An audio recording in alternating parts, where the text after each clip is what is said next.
તમને કાયમ કોરી ખાંસી આવ્યા કરે છે. ગમે તેટલા ઉપાયો કર્યા છતાં આ ખાંસીની તકલીફમાંથી છુટકારો નથી મળી રહ્યો. ખાંસીથી પરેશાન થઈ ગયા છો? ચિંતા ના કરશો. આજે આપણે આ કોરી ખાંસી વિશે જ વાત કરવાના છીએ. આ જાણકારી મેળવીએ તે પહેલા આ બીબીસી ન્યૂઝ ગુજરાતીની યુટ્યુબ ચેનલને સબસ્ક્રાઇબ કરી દો. ફેસબુક પર આપ આ વિડીયો જોઈ રહ્યા છો તો ફેસબુક પેજને લાઇક કરી દો અને ટ્વિટર તથા ઇન્સ્ટાગ્રામ પર પણ આપ અમને ફોલો કરો. નમસ્કાર, હું છું કલ્પના શાહ. બીબીસી ન્યૂઝ ગુજરાતીમાં આપનું સ્વાગત છે.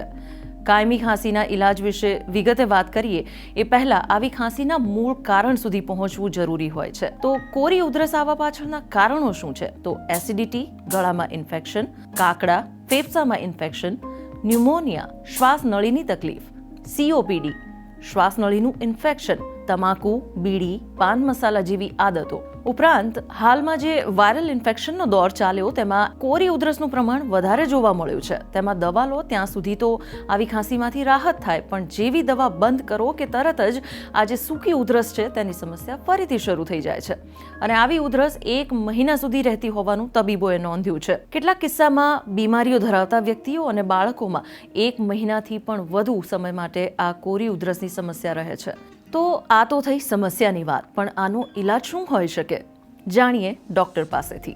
જે પ્રમાણે બીમારી હોય છે એ પ્રમાણે આપણે એનો ઈલાજ કરવો પડે છે. કાકડાનું ઇન્ફેક્શન હોય તો આપણે એના માટે એન્ટીબાયોટિક અને સોજો ઉતારવાની દવા સાથે ઉધરસ માટેનું સિરપ. વાયરલ ઇન્ફેક્શન હોય તો એને આરામ આપવો અને સિમ્પ્ટોમેટિક ટ્રીટમેન્ટ કરવી. જો ન્યુમોનિયા થયો હોય તો એને દાખલ કરવાની પણ જરૂર પડી શકે છે, ઇન્જેક્શન આપવાની જરૂર પડી શકે છે. દમ અને COPDની જો બીમારીના કારણે હોય તો એ લોકોને પંપ આપવાથી ઉધરસમાં રાહત મળે છે.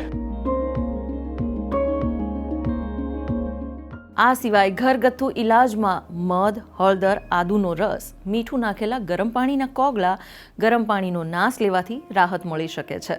કોરી ઉધરસના શરૂઆતના તબક્કામાં આવા ઘરેલું ઉપચારથી ફાયદો થઈ શકે છે. તો કાયમ કોરી ઉધરસની દવા ચાલુ હોય તેવા સમયગાળામાં પણ આ ઉપાયોથી રાહત મળે છે. કોરી ઉધરસ કે ઉધરસની સમસ્યા થાય જ નહીં તે માટે શું કાળજી રાખવી જોઈએ? વાતાવરણનો ફેરફાર થતો હોય તેવા સમયગાળામાં ઠંડુ પાણી પીવું, ઠંડી મીઠાઈઓ ખાવી, ઠંડા વાતાવરણમાં મુસાફરી કરવી, બરફવાળું કે ફ્રીજમાં રાખેલું પાણી પીવું અને ફ્રીજમાં રાખેલો ખોરાક ન ખાવું જોઈએ. આવા ઉપાયો કરો તો શક્ય છે કે આપને ઉધરસ થાય જ નહીં. આપને આ વિડીયો કેવો લાગ્યો તે અમને કમેન્ટમાં ચોક્કસ જણાવો અને સાથે જ આપ આવી કઈ સ્વાસ્થ્ય સમસ્યાઓ છે જેના વિશે જાણકારી મેળવવા માંગો છો તે પણ અમને જરૂર જણાવો. આ વિશેનો અહેવાલ આપ બીબીસી ન્યૂઝ ગુજરાતીની વેબસાઇટ પર પણ વાંચી શકો છો. આવી જ સ્વાસ્થ્ય સમસ્યાઓ સાથે સંકળાયેલી નવી માહિતી સાથે ફરી મળીએ. ત્યાં સુધી આપ જોડાયેલા રહો બીબીસી ન્યૂઝ ગુજરાતી સાથે.